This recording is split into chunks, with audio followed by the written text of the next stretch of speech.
കണ്ടതുകൊണ്ടെന്നുള്ള അവസ്ഥ ഇപ്പൊ മാറിയോ? സാവധാനം മാറുന്നുണ്ട്.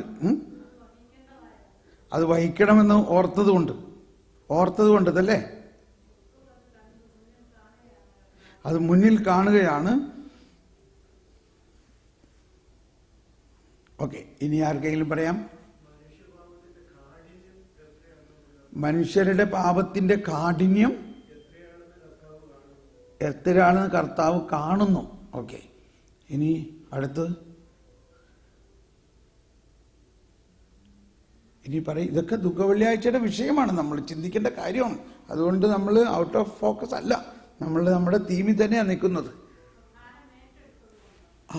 ആരാ പറഞ്ഞെന്ന് കൈവക്കിയേ? ഇപ്പൊ മനസ്സിലായി. ഇപ്പൊ കണ്ടോ, നേരത്തെ ഈ സഹോദരി പറഞ്ഞു, ക്ഷമിക്കണം, ഞാനൊരു ഡെവലപ്മെന്റ് വരെയാണ് കേട്ടോ. അധികം ആൾക്കാരും പറയണത് ഇങ്ങനെ തന്നെയാണ്, ആ പാപം കണ്ടതുകൊണ്ടെന്നാണ് പറയണേ. അങ്ങനെയാണ് ആദ്യം പറഞ്ഞു തുടങ്ങിയത്.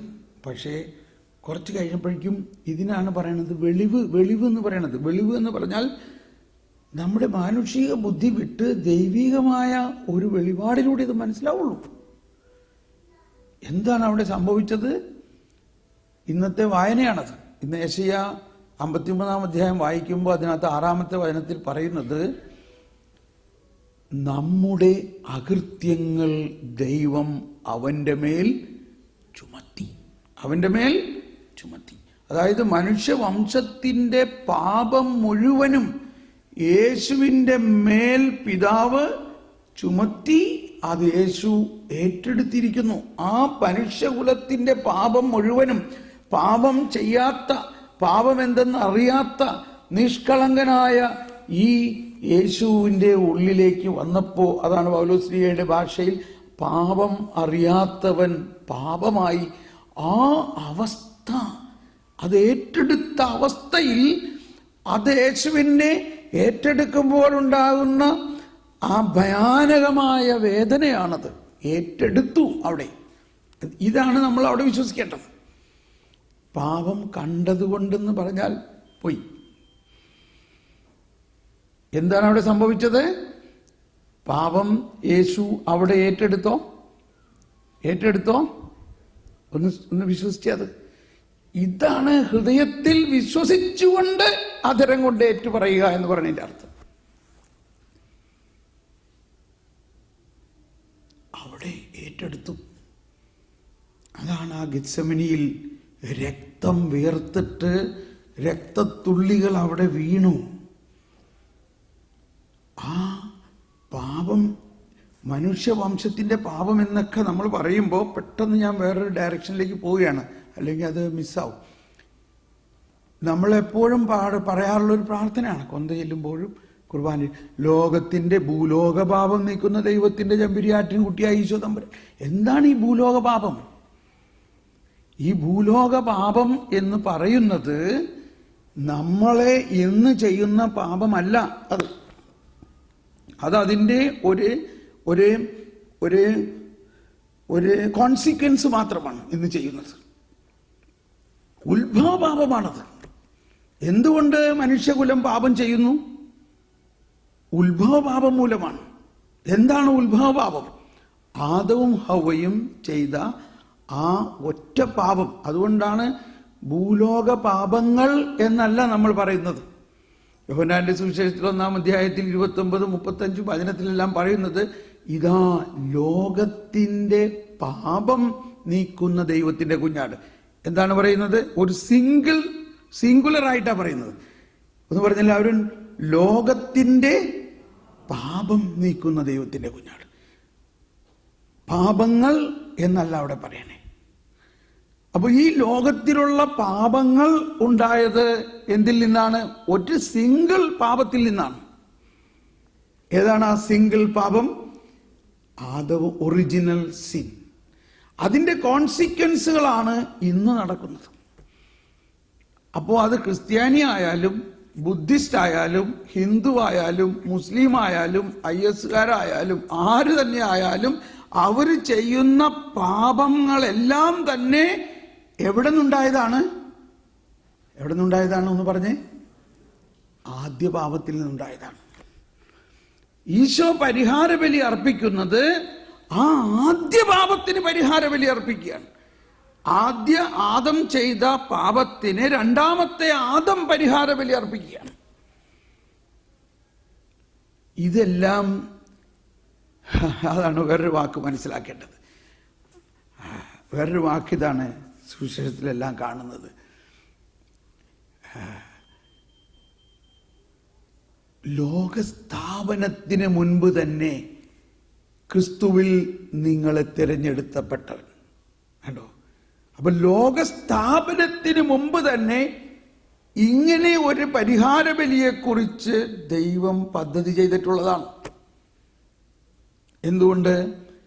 ദൈവത്തിന് മനുഷ്യനെ സൃഷ്ടിക്കുന്നതിന് മണ്ണുകൊണ്ടും വിണ്ണുകൊണ്ടും ഒരുമിച്ച് സൃഷ്ടിക്കുന്ന ഒരു അത്ഭുത പ്രതിഭാസമാണ് ഈ മനുഷ്യൻ. വിണ്ണുകൊണ്ട് മാത്രം സൃഷ്ടിക്കാൻ പറ്റില്ല.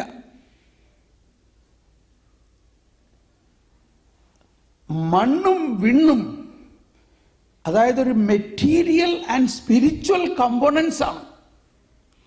അങ്ങനെ മെറ്റീരിയൽ ആൻഡ് സ്പിരിച്വൽ കമ്പോണൻസ് കൊണ്ട് സൃഷ്ടിച്ചിരിക്കുന്ന ഒരേ ഒരു അത്ഭുത പ്രതിഭാസം മനുഷ്യൻ മാത്രമാണ്.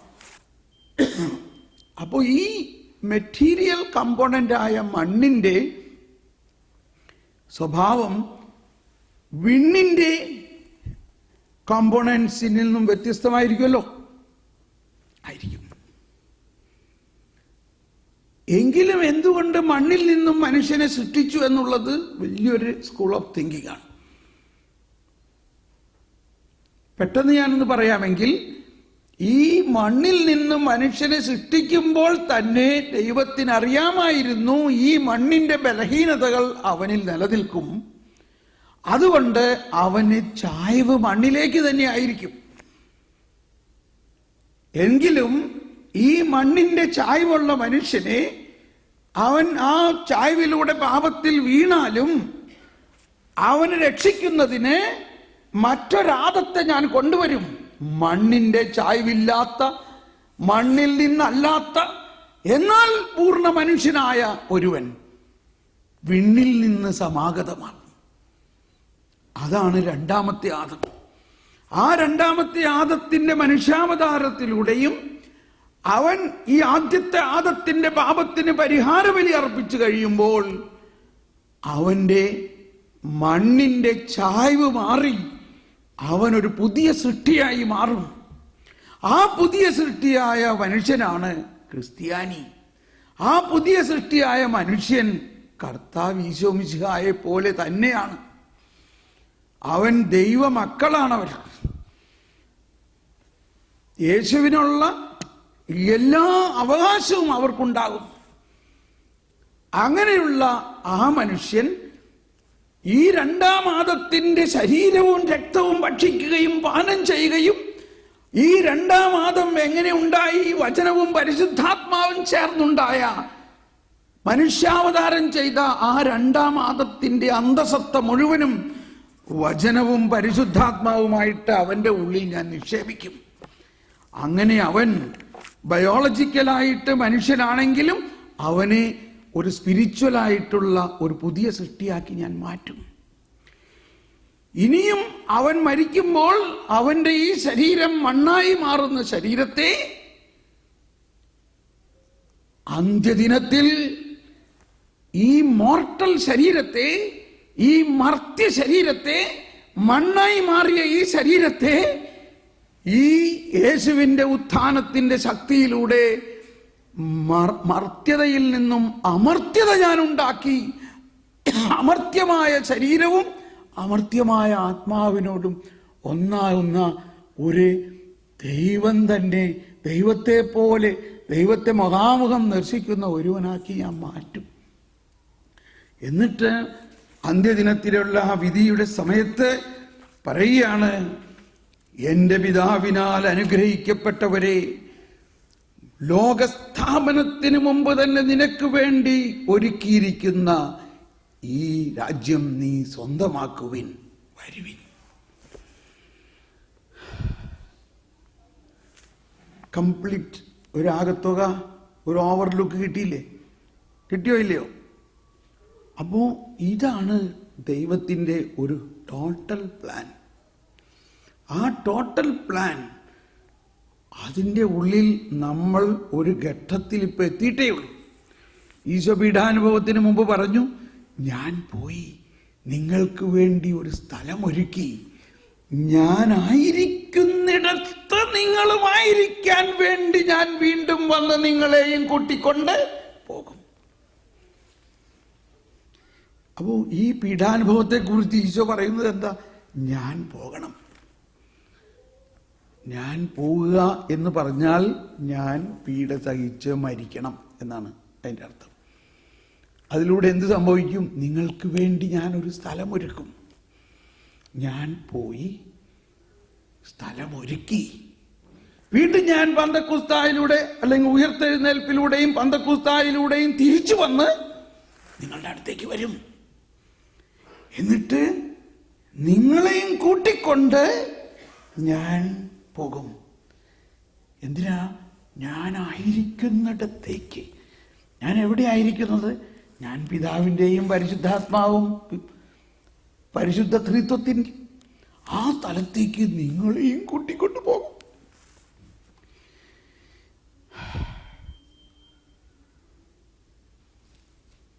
ഇതാണ് കർത്താവിൻ്റെ പദ്ധതി.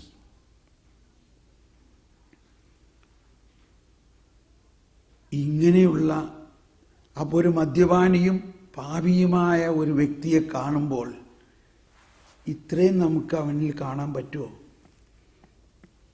എങ്കിൽ ഈശോ മത്തായിയിൽ ഒരു അപ്പസ്തോലനെയും ഒരു സുവിശേഷ കർത്താവിനെയും മാത്രമല്ല കണ്ടത്, ഒരു വിശുദ്ധനെയും ഒരു രക്തസാക്ഷിയെയും സ്വർഗരാജ്യത്തിൽ 12 ഗോത്രങ്ങളിൽ ഒരു ഗോത്രത്തെ നയിക്കുന്നവനെയും മത്തായിയിൽ കണ്ടു. മത്തായി നമ്മുടെ നാട്ടിലെ നമ്മുടെ വീട്ടിലെ ഒരു കള്ളുകുടിയനും ഒരു മോശക്കാരനും ആയൊരു വ്യക്തിയാണെന്ന് അങ്ങ് വിചാരിക്കും. നമ്മുടെ കണ്ണുകൾ ഇങ്ങനെ അവനെ കാണാൻ പറ്റുമോ?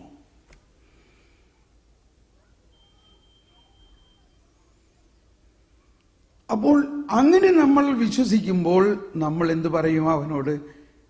സ്നേഹിത, സഹോദര, നിന്റെ ഈ ബലഹീനത നിനക്ക് മാറ്റാൻ പറ്റില്ല. നിന്റെ ഈ ബലഹീനതയും ഈ തിന്മയും എല്ലാം നിനക്കറിയോ? കർത്താവ് ഈശോ മിശിഹ 2000 വർഷങ്ങൾക്ക് മുമ്പ് ആ ഗെത്സമനിയിൽ രക്തം വിയർത്തപ്പോൾ ഏറ്റെടുത്തത് നിന്റെയും കൂടി പാപമാണ്. 2000 വർഷങ്ങൾക്ക് മുമ്പ് ഇന്ന് ജീവിക്കണ എൻ്റെ പാപം എങ്ങനെ ഏറ്റെടുത്തെന്നാ പറയണേ? കേട്ടോ, അതാണ് വിശ്വാസം. അവിടെയാണ് ഇന്നും നമ്മളിപ്പോൾ ഇവിടെ ആദ്യം കേട്ട ഉത്തരങ്ങളെല്ലാം ആ പാപത്തെ കണ്ടതുകൊണ്ടാണ്. ചിലർ പറയും ഭയാനകമായ തിരസ്കരണം അപ്പസ്തോലന്മാരിൽ ഉണ്ടായതുകൊണ്ട് യേശുവിന് വേദനിച്ചു. ചിലർ പറയും പിറ്റേ ദിവസം അല്ലെങ്കിൽ ഈശോ കുരിശി ചുമക്കുമ്പോൾ അവർ യേശുവിനെ കൊല്ലുമ്പോൾ ഉണ്ടാകുന്നത് ഓർത്തിട്ടാണ്. ഇത്രയൊക്കെ ഉത്തരവേ ഞാൻ ചോദിക്കുമ്പോൾ കിട്ടാറുള്ളൂ. ഇന്ന് ഇവിടെ ഇച്ചിരി കൂടി കൂടുതൽ കിട്ടിയതിൽ നന്ദി പറയണം. മനസ്സിലാവണം, നമ്മൾ കേരള കത്തോലിക്കർ ഇത്രയും വിശ്വാസത്തിൽ ഉയർന്ന നമ്മളിൽ ഞാൻ ഒരുപാട് സ്ഥലത്ത് ചോദിച്ചിട്ട് ആരും ഒരുപക്ഷെ അറിയായിരിക്കും, പക്ഷേ എളിമ കൊണ്ട് പറയണ്ടെന്ന് വിചാരിച്ചിട്ടായിരിക്കാം. പക്ഷേ ഇതുപോലെ നമ്മുടെ മനുഷ്യവംശത്തിൻ്റെ മുഴുവൻ പാപം യേശു ഏറ്റെടുത്തത് കൊണ്ടാണ് യേശു രക്തം വിയർത്തതെന്ന് പറയണില്ല. നിങ്ങളതൊന്നങ്ങ് വിശ്വസിക്കും. എന്നിട്ട് നമ്മുടെ കുടുംബത്തിലും നമ്മുടെ ചുറ്റുപാടുമുള്ള 1-2 വലിയ പാപിയെ കാണും മനസ്സിൽ. എന്നിട്ട് ഹൃദയത്തിൽ പറയേ, സഹോദര, നിന്റെ പാപം അന്ന് കർത്താവ് ഏറ്റെടുത്തു. ഇത് നമ്മൾ വിശ്വസിക്കുമ്പോൾ അവന് മോചനം കിട്ടും എന്നുള്ളതാണ് അതിൻ്റെ വേറൊരു രഹസ്യം. 4 പേർ കൂടി ഒരു തളർവാദ രോഗിയെ കൊണ്ടുവന്ന് കൂര പൊളിച്ച് താഴോട്ടിറക്കി. അവർക്ക് നല്ല വിശ്വാസമായിരുന്നു, ഈ കർത്താവ് ഈശോമിശിഹായ്ക്കടുത്ത് ചെന്ന് കഴിഞ്ഞാൽ ഇവൻ രക്ഷപ്പെടും. തളർവാദ രോഗി എന്നുള്ള നിലയിൽ അവന് വിശ്വാസമുണ്ടോ? He is not able to believe, ഇല്ലേ? കാരണം അവൻ്റെ ഞരമ്പുകളെല്ലാം തളർന്നിരിക്കുകയാണ്, അവന് വിശ്വാസമില്ല. പക്ഷേ ഈശോ എന്നിട്ട് അവരുടെ വിശ്വാസം കണ്ടിട്ട് ഈശോ നോക്കുമ്പോൾ അവിടെ 4 പേര് നിൽക്കുന്നുണ്ട്. അവരുടെ കണ്ണ് ജ്വലിക്കുന്ന 8 ബൾബുകൾ. ആ കണ്ണുകളിൽ ഈശോ എന്ത് കണ്ടു? വിശ്വാസം. എന്തിൽ? ആരിലുള്ള വിശ്വാസം? യേശു ക്രിസ്തുവിന് മാത്രമേ ഇവന്റെ പാപത്തിന് പരിഹാരം ചെയ്യാൻ പറ്റുള്ളൂ എന്നുള്ള വിശ്വാസം. ഈശോ അവരുടെ വിശ്വാസം കണ്ടിട്ട് തളർവാദ രോഗിയോട് പറഞ്ഞു. എന്ത് പറഞ്ഞു? ആരെങ്കിലും ഒന്ന് പറയാമോ? എന്ത് പറഞ്ഞു തളർവാദ രോഗിയോട്?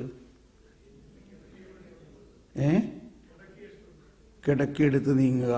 മുഴുവനായില്ല. വേറെ എന്ത് പറഞ്ഞു? നിന്റെ പാപം ക്ഷമിച്ചിരിക്കുന്നു എന്നും പറഞ്ഞു. വേറെ എന്തെങ്കിലും ഒരു കാര്യം കൂടി പറഞ്ഞിട്ടുണ്ട്. അവിടെയാണ് നമ്മുടെ പ്രശ്നം. കണ്ടോ, ഇത്രയും പറഞ്ഞു, പക്ഷെ അതിൻ്റെ ഇടയ്ക്കൊരു വാക്ക് പറഞ്ഞു. എന്താ പറഞ്ഞേ?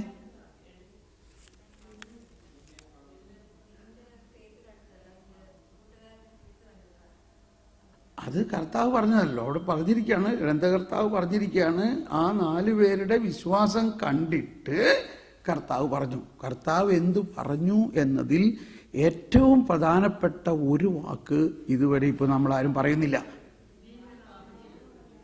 ഇതാണ് ബൈബിൾ തന്നെ വായിക്കുമ്പോൾ ശ്രദ്ധിക്കണം എന്ന് പറയുന്നത്. ഞാനിത് കുറ്റപ്പെടുത്തല്ല, ഞാൻ പറയാൻ പോവുകയാണ്. എന്താ പറഞ്ഞെന്ന്? മകനേ. എന്താ പറഞ്ഞേ? മകനേ, നിന്റെ പാപങ്ങൾ ഞാൻ ക്ഷമിച്ചിരിക്കുന്നു. കണ്ടോ, ഇതിൽ ഏതാണ് പ്രധാന കാര്യം? അവൻ പാപി എന്നുള്ള അവസ്ഥയാണോ അവൻ മകൻ എന്നുള്ള അവസ്ഥയാണോ? അവൻ പ്രഥമമായിട്ട് ആരാണ്? മകനാണ്. കണ്ടോ? അപ്പൊ ബൈബിൾ വായിക്കുമ്പോൾ ശ്രദ്ധിക്കണമെന്ന് പറഞ്ഞ അതാണ്. എന്താ പറഞ്ഞിരിക്കുന്നേ? മകനേ. അത് കേൾക്കുമ്പോഴുള്ള വാത്സല്യം. മകനേ. അപ്പൊ നമ്മൾ ആരാ? ഈ ക്രിസ്ത്യാനികളായ നമ്മൾ ആരാ? നമ്മൾ മാമോദീസായിലൂടെ മക്കളാക്കപ്പെട്ടിരിക്കുന്നവരാണ്. നമ്മൾ ദൈവ മക്കളാണ്. ഞാൻ ബോംബെയിലൊക്കെ ആയിരുന്നപ്പോൾ കുറേ നാൾ, അപ്പോൾ നമ്മളുടെ കോളനിയാണല്ലോ, നിങ്ങളുടെ കോളനി മാതിരിയല്ല. അപ്പോൾ അവിടെ പിള്ളേരൊക്കെ ഒരു കോമൺ ഗ്രൗണ്ട് ഉണ്ടാകും. വൈകുന്നേരം ആകുമ്പോൾ ഇവരുടെ ലോകമാണ് പിള്ളേരുടെ കളി. വാസ്തവത്തിൽ നമുക്ക് സന്തോഷം അവർ ഓടിച്ചാടി കളിക്കുന്ന കാണുമ്പോൾ. കളിച്ചു കഴിഞ്ഞാൽ പിന്നെ വല്ല കൺട്രോളുണ്ടോ? അവർ ബോൾ അടിച്ച്, അവർക്ക് വല്ല കൺട്രോളുണ്ടോ? ബോൾ അടിച്ചു പോയിട്ട് ഇതേ മറ്റേയാളുടെ വീടിൻ്റെ ഗ്ലാസ് വിൻഡോ ഉടച്ചു. ഞാൻ കണ്ടു നിൽക്കുകയാണത്. അയാൾ അവിടെ നിന്ന് മീശയും പിരിച്ചുകൊണ്ട് ഒരു പഞ്ചാബിയും ഓടി വന്നിരിക്കുകയാണ്. അവിടെ വാടാ, നിന്നെ ഞാൻ തട്ടുമെന്ന് പറഞ്ഞുകൊണ്ട്. ദൈവത്തിന് ഞാൻ അവിടെ ചെന്ന് പെട്ടു. അപ്പൊ ഈ ബോൾ അടിച്ചത് എൻ്റെ മകനാണ്. ഇപ്പോൾ എന്ത് ചെയ്യണം? അവൻ എന്ത് ചെയ്യണം? പഞ്ചാബി വന്നിട്ട് ഇവനെ അടിച്ച് ശരിയാക്കുമ്പോ അവനെ പിടിച്ചു. ഇയാൾ അവനെ അടിക്കാൻ പോയപ്പോഴേക്കും ഞാൻ ദൈവത്തെ ഓർച്ചെന്ന് പെട്ടു. ഞാൻ പറഞ്ഞു, സുഹൃത്തെ ക്ഷമിക്കണം, എൻ്റെ മകനാണ്. ഇപ്പൊ ഞാൻ എന്ത് പറയൂ? ഇപ്പോൾ അവൻ ചെയ്ത തെറ്റിനെ ഞാൻ പരിഹാരം ചെയ്തോളാം. ആ ഗ്ലാസും എന്ത് വേണം നിങ്ങൾക്ക്, ഞാൻ ആ ഗ്ലാസ് മുഴുവനും മാറ്റി പുതിയ ഗ്ലാസ് ഫിറ്റ് ചെയ്ത് ഞാൻ തരാം. ദയവ് ചെയ്ത് അവനൊന്നും ചെയ്യരുത്. ശരിയല്ലേ? ഇങ്ങനെയല്ലേ നമ്മൾ പറയുള്ളൂ, ഇല്ലേ? ഇത് തന്നെയാണ് ദൈവം ചെയ്തത്. ദൈവം ചെയ്തത് ഇത് തന്നെയാണ്. ഇപ്പൊ മനസ്സിലായോ എന്താ ദൈവം ചെയ്തതെന്ന്? നമ്മൾ ചെയ്ത തെറ്റിനെ നമ്മൾ മക്കളായതുകൊണ്ട് ആര് പരിഹാരം ചെയ്തു? നമ്മുടെ പിതാവ് പരിഹാരം ചെയ്തു, നമ്മളെ ഒഴിവാക്കി. ആ ഒഴിവാക്കി എന്നുള്ള വാക്കിനെ ഇംഗ്ലീഷ് ബൈബിളിൽ പറഞ്ഞിരിക്കുന്ന വാക്ക് ഇങ്ങനെയാണ്: ദേ ആർ വി ആർ, അത് വരണില്ല വാക്ക്, ഞാൻ പിന്നെ പറയാം.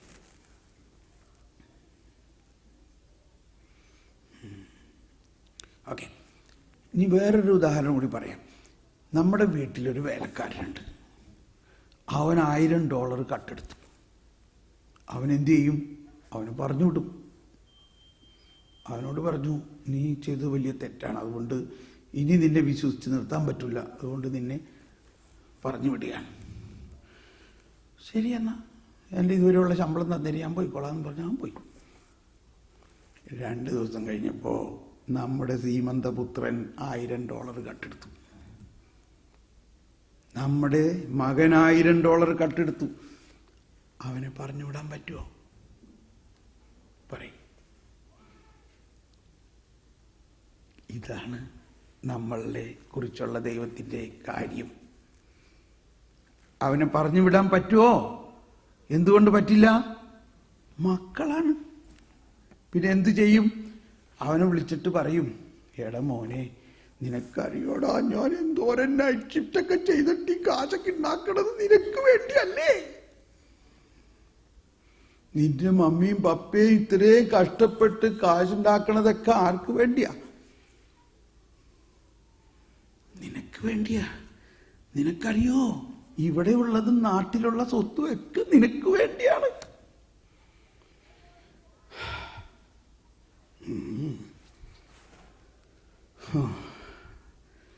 മമ്മി, ഈ മേലിൽ ഞാൻ ചോദിച്ചെടുക്കുള്ളൂ കേട്ടോ, ഒന്നും എടുക്കില്ല.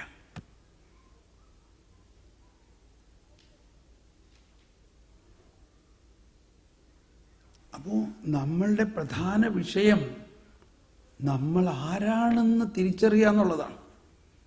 നമ്മൾ മക്കളാണെങ്കിൽ നമ്മളെ ശിക്ഷിക്കാൻ നിയമമില്ല. നിയമം അടിമകൾക്കുള്ളതാണ്.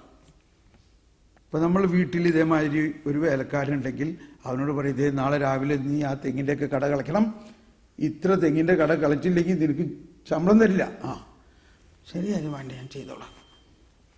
ഇതേമാതിരി മക്കളോട് പറയുമോ? നമ്മൾ പറയോ? ഒരിക്കലും പറയില്ല. മക്കളോട് പറയും, മോനെ, നാളെ രാവിലെ ഞാൻ ചില കാര്യങ്ങൾ ചെയ്യാൻ പോവാണ്, നീ എൻ്റെ കൂടെ വായോ, നമുക്ക് ഒരുമിച്ച് ചെയ്യാം, നീ അത് കണ്ടു പഠിക്ക്. അപ്പോൾ ആ അപ്പച്ചാ ഞാൻ വരാം, എന്നെയും വിളിച്ചോ, എന്നെയും കൊണ്ടുപോയി, എനിക്ക് പറഞ്ഞ് എന്നെ പഠിപ്പിക്കും. അതാ ഈശോ പറഞ്ഞത്, മകൻ പിതാവ് ചെയ്യുന്നത് കണ്ട് അതുപോലെ തന്നെ ചെയ്യണം. അങ്ങനെ കുറച്ച് ദിവസം കഴിഞ്ഞപ്പോൾ മകൻ പറയാണ്, അപ്പച്ച ഇന്ന് ഞാൻ ചെയ്തോളാട്ടെ എല്ലാ കാര്യങ്ങളും, അപ്പച്ചനോട് ഇരുന്നു, ഇപ്പം എനിക്ക് പഠിച്ചു, എനിക്ക് മനസ്സിലായത് എന്താ ചെയ്യേണ്ടതെന്നുള്ളത്. അങ്ങനെ കുറച്ച് വയസ്സായി കഴിയുമ്പോൾ പൂർണ്ണമായിട്ട് അപ്പച്ചനൊന്നും ചെയ്യണ്ട, എല്ലാം അവൻ തന്നെ ചെയ്യാൻ പ്രാപ്തനായി. അവൻ ചെയ്യണു. അതൊരു അടിമയാണെന്നോ വേലക്കാരനായതുകൊണ്ടാണോ? അല്ലല്ലോ. അതാണ് നമ്മൾ പഴയ നിയമവും പുതിയ നിയമവും തമ്മിലുള്ള വ്യത്യാസം മനസ്സിലാക്കണം.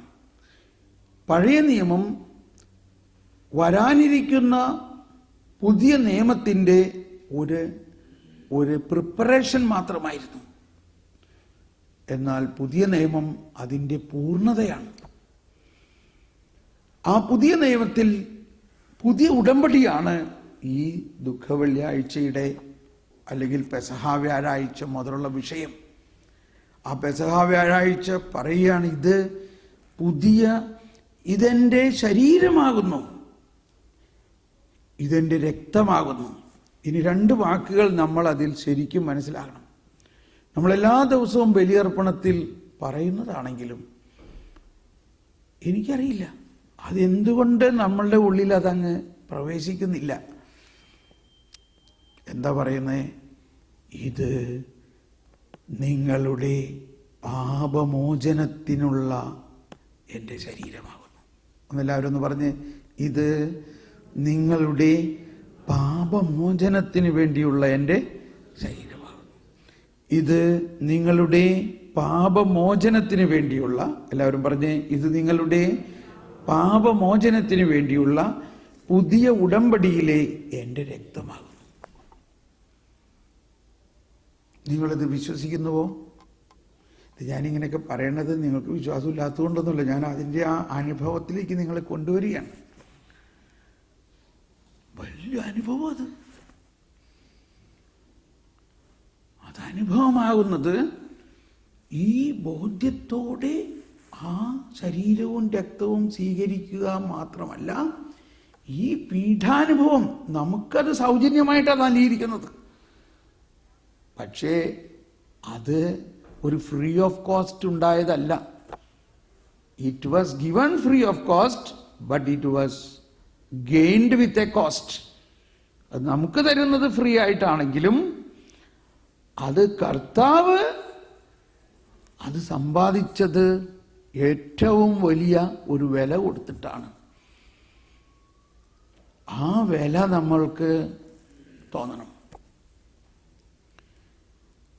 നമുക്കൊരു നിമിഷം കണ്ണടച്ച്, അല്ലെങ്കിൽ നമുക്കൊന്ന് എഴുന്നേറ്റ് നിന്നുകൊണ്ട് ഇങ്ങനെ പ്രാർത്ഥിക്കാം. എല്ലാവരും എഴുന്നേറ്റ് നിന്നുകൊണ്ട് ഇങ്ങനെ പ്രാർത്ഥിക്കാം. ഞങ്ങളിൽ വസിക്കുന്ന ത്രിത്വൈക ദൈവമേ, ഞങ്ങൾ ദൈവമക്കളാണ്. ഞങ്ങൾക്ക് വേണ്ടി ദൈവപിതാവ് ഏറ്റവും വലിയ വില നൽകിയിരിക്കുന്നു. തൻ്റെ ഏകജാതനെ നമുക്ക് വേണ്ടി പരിഹാര ബലിയാക്കി നൽകിക്കഴിഞ്ഞിരിക്കുന്നു.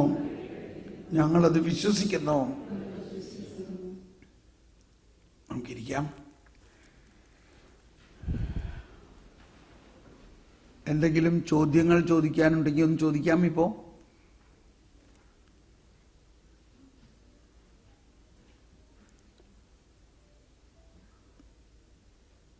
ഇതാണ് ചെറിയ കമ്മ്യൂണിറ്റി ആയാലുള്ള ഗുണം. ചോദ്യം ചോദിക്കാം, ഒന്നുകൊണ്ടും പേടിക്കണ്ട. ഒരു ചോദ്യമില്ല.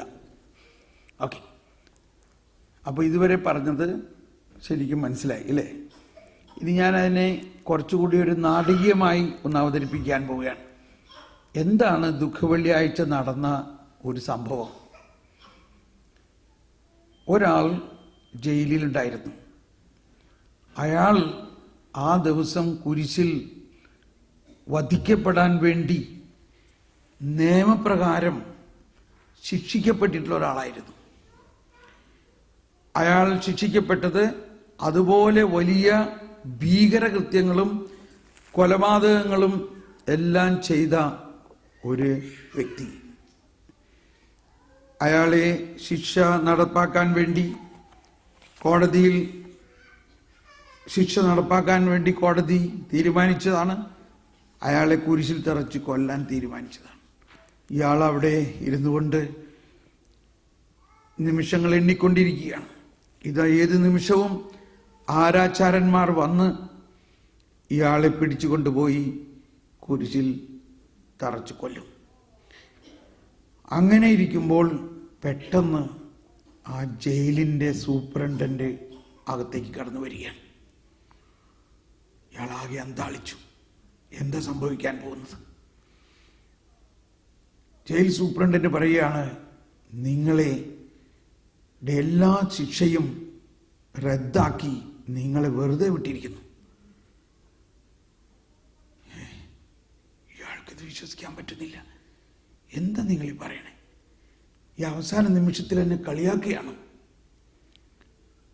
ഞാൻ അത്രയ്ക്ക് വലിയ തെറ്റുകളാണ് ചെയ്തിരിക്കുന്നതെന്ന് കോടതികൾ പൂർണ്ണമായും മനസ്സിലാക്കുകയും ശരിയുമാണ്. അതനുസരിച്ച് എനിക്ക് അർഹതപ്പെട്ടിരിക്കുന്ന ശിക്ഷയാണ് എനിക്ക് നൽകിയിരിക്കുന്നത്. അതിൽ നിന്നും എങ്ങനെ എന്നെ ഒഴിവാക്കാൻ പറ്റും? ചിലപ്പോൾ വേറെ ആരെങ്കിലും ആയിരിക്കും. നിങ്ങൾ ചിലപ്പോൾ വഴി തെറ്റിപ്പോയതാണോ? ഇദ്ദേഹം ജയിൽ സൂപ്രണ്ടോടനെ റിലീസ് ഓർഡർ എടുത്ത് വായിച്ചു. Barabbas, KP Barabbas, 306 number. അത് ഞാൻ തന്നെയാണല്ലോ. ഇതാ നിങ്ങൾക്കുള്ള റിലീസ് ഓർഡർ. നിങ്ങളുടെ കൈവിലങ്ങുകൾ ഇതാ ഞാൻ അഴിക്കുന്നു. നിങ്ങൾക്ക് പോകാം. ഇയാളാകെ അന്തം വിട്ടു. എന്താ ഈ പറയുന്നത്? ഇതെങ്ങനെ സംഭവിക്കാം? അത് ഞാൻ പറഞ്ഞുതരാം. നീ ആദ്യം പുറത്തിറങ്ങും. ബറബ്ബാസിനെ വികാരഭരിതനായി. ബറബ്ബാസ് ജീവിതത്തിൽ ഒരിക്കലും ഇങ്ങനെ ചിന്തിച്ചിട്ടില്ല. ഇയാളെ ഈ ഭയാനകമായ അവസ്ഥയിൽ നിന്നും ഒരു പുതിയ ജീവിതമുണ്ടാകുമെന്ന് ഒരിക്കലും ചിന്തിച്ചിട്ടില്ല. ബറബ്ബാസിനെ പുറത്തേക്ക് കൊണ്ടുവന്നിട്ട് കാണിച്ചു കൊടുക്കുകയാണ്. ഇതാ അവിടെ കാണുന്ന ആ മലമുകൾ കാണുന്നുണ്ടോ? അവിടെ 3 കുരിശുകൾ കാണുന്നുണ്ടോ? ഓലോ കാണുന്നു. അത് ഗൊൽഗോത്ത ആണ്. അവിടെയാണ് വലിയ ഭീകര പാപികളെ കുരിശിൽ തറച്ച് കൊല്ലുന്നത്. അവിടെ കാണുന്ന 3 കുരിശുകളിൽ 2 വശത്തും ഉള്ള കടത്ത് മരിക്കുന്നത് നിന്റെ സുഹൃത്തുക്കളാണ്. നടുവിലാണ് ഉള്ള കുരിശിലാണ് നീ വധിക്കപ്പെടേണ്ടിയിരുന്നത്. എന്നിട്ട് എന്ത് സംഭവിച്ചു? നിന്റെ എല്ലാ തിന്മകളും, നീ ചെയ്ത എല്ലാ ഭീകരകൃത്യങ്ങളും, നീ ചെയ്ത എല്ലാ പാപങ്ങളും നിനക്ക് വേണ്ടി ഒരാൾ ഏറ്റെടുത്തു. എന്താ ഈ പറയുന്നത്? ഒരു നീതിമാന് വേണ്ടി പോലും ആരെങ്കിലും അത് ചെയ്യുക സാധ്യമാണ്? ഈ മഹാപാപിക്ക് വേണ്ടി എങ്ങനെ അത് ചെയ്യും? അതാണ് സംഭവിച്ചു കഴിഞ്ഞിരിക്കുന്നത്. നിന്റെ പാപങ്ങൾ മാത്രമല്ല, അതിൻ്റെ ശിക്ഷയും അതിൻ്റെ ശാപവും ഏറ്റെടുത്തു നിന്നെ വെറുതെ വിട്ടിരിക്കുന്നു. അതുകൊണ്ടാണ് നീ ഇപ്പോൾ സ്വതന്ത്രനായിരിക്കുന്നത്. നിന്റെ മേലുള്ള സകല തിന്മകളും റദ്ദാക്കപ്പെട്ടിരിക്കുന്നു. നീ സ്വതന്ത്രനാണ്. പറയൂ, ആരാണത്? പറയൂ, ആരാണത്? അതാണ് നസ്രായനായ യേശു. ഓ യേശുവേ, യേശുവേ, യേശുവേ, എന്തോ ഒരു വലിയ കരുണയാണ് നീ കാണിച്ചത്. സ്നേഹമുള്ളവരെ, ഇതാണ് ദുഃഖവെള്ളിയാഴ്ച. ഇതാണ് ഇന്നും നമ്മൾ ഓരോരുത്തരും പിടിക്കപ്പെട്ടിട്ടില്ലെന്നേ ഉള്ളൂ. നമ്മളെല്ലാവരും എന്തെങ്കിലും പാപം കൊണ്ട് ശിക്ഷിക്കപ്പെടേണ്ടവരാണ്. പക്ഷെ നമ്മൾ പിടിക്കപ്പെട്ടിട്ടില്ല. കാരണം നമ്മൾ മക്കളാണ്. നമ്മളെ പിടിക്കാൻ ആർക്കും അവകാശമില്ല. നമ്മളെ ശിക്ഷിക്കാനും ആർക്കും അവകാശമില്ല. നമ്മുടെ തിന്മയും അതിൻ്റെ ശിക്ഷയും അതിൻ്റെ ശാപവും ഗലാത്യ ലേഖനത്തിൽ 3-ാം അധ്യായത്തിൽ 13-ാമത്തെ വചനത്തിലാണ് പറയുന്നത്.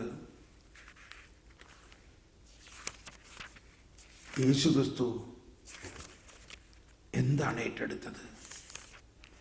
3-ാം അധ്യായത്തിൽ 13-ാമത്തെ വചനത്തിൽ പറയുകയാണ്, ക്രിസ്തു നമ്മെ പ്രതി ശപിക്കപ്പെട്ടവനായി തീർന്നുകൊണ്ട് നിയമത്തിൻ്റെ ശാപത്തിൽ നിന്ന് നമ്മെ രക്ഷിച്ചു. എന്തെന്നാൽ മരത്തിൽ തൂക്കപ്പെടുന്നവൻ ശപിക്കപ്പെട്ടവനാണെന്ന് എഴുതപ്പെട്ടിരിക്കുന്നു. അബ്രാഹത്തിന് ലഭിച്ച അനുഗ്രഹം യേശുക്രിസ്തു വഴി വിജാതീയരിലേക്ക് വ്യാപിക്കേണ്ടതിനും ആത്മാവിൻ്റെ വാഗ്ദാനം വിശ്വാസം വഴി നമ്മൾ പ്രാപിക്കേണ്ടതിനും ആണ് ഇപ്രകാരം സംഭവിച്ചത്. അതിനുശേഷമുള്ള ഭാഗങ്ങളിൽ പറയുന്ന ഒരു കാര്യം ഇതാണ്: യേശുക്രിസ്തുവിലുള്ള വിശ്വാസം വഴി നിങ്ങളെല്ലാവരും ദൈവപുത്രന്മാരാണ്. ക്രിസ്തുവിനോടുകൂടി ഐക്യപ്പെടാൻ വേണ്ടി സ്നാനം സ്വീകരിച്ചിരിക്കുന്ന നിങ്ങളെല്ലാവരും ക്രിസ്തുവിനെ ധരിച്ചിരിക്കുന്നു. യഹൂദരെന്നോ ഗ്രീക്കുകാരനെന്നോ അടിമയെന്നോ സ്വതന്ത്രനെന്നോ പുരുഷനെന്നോ സ്ത്രീയെന്നോ വ്യത്യാസമില്ല. നിങ്ങളെല്ലാവരും യേശുക്രിസ്തുവിൽ ഒന്നാണ്. നിങ്ങൾ ക്രിസ്തുവിനുള്ളവരാണെങ്കിൽ അബ്രാഹത്തിന്റെ സന്തതികളാണ്, വാഗ്ദാനപ്രകാരമുള്ള അവകാശികളാണ്. ഓ പ്രൈസ് ദി ലോർഡ്. ഇത് പറഞ്ഞ് ഞാൻ അവസാനിപ്പിക്കാം എന്നാണ് വിചാരിച്ചത്. അവസാനിപ്പിക്കാം. ഇന്നത്തെ നമ്മുടെ ആദ്യ വായന അബ്രാഹത്തിന്റെ ബലിയാണ്. അബ്രാഹത്തിന് കർത്താവ് കൊടുത്തിരിക്കുന്ന വാഗ്ദാനമായിരുന്നു, ആകാശത്തിലെ നക്ഷത്രങ്ങളെ പോലെ നിനക്ക് ഞാൻ എൻ മക്കളെ തരും. നിങ്ങൾ എന്താ മനസ്സിലാക്കുന്നേ? ഇവിടെ കൂടിയിരിക്കുന്ന നമ്മളെല്ലാവരും, നമ്മൾ ഓരോരുത്തരും അന്ന് കർത്താവ് അബ്രാഹത്തിന് കാണിച്ചു കൊടുത്ത നക്ഷത്രത്തിൽ ഒന്നാണോ? ആണോ? ആണോ? അഭിമാനത്തോടെ പറയുവിൻ, അതാണ് നമ്മൾ. അന്ന് ദൈവം അബ്രാഹത്തിന് കാണിച്ചു കൊടുത്ത ആ നക്ഷത്രങ്ങളാണ് ഇവിടെ ഇരിക്കുന്ന നമ്മൾ. അബ്രാഹത്തിന്റെ ബലിയുടെ ഏറ്റവും പ്രധാന രഹസ്യം, തൻ്റെ മകനെ ബലിയർപ്പിക്കാൻ അബ്രാഹത്തിനോട് പറയുമ്പോൾ അബ്രാഹം ആദം ചെയ്ത അനുസരണക്കേടിന് പരിഹാരം ചെയ്യുകയാണ്. ആദത്തിനോട് പഴം ഭക്ഷിക്കരുതെന്ന്, അല്ലെങ്കിൽ ആ വൃക്ഷത്തിൻ്റെ പഴം ഭക്ഷിക്കരുതെന്നല്ല പറയേണ്ടത്, നന്മതിന്മകളുടെ തിരിച്ചറിവിൻ്റെ വൃക്ഷത്തിൽ നിന്നുള്ള ഫലം ഭക്ഷിക്കരുത് എന്ന് പറയുമ്പോൾ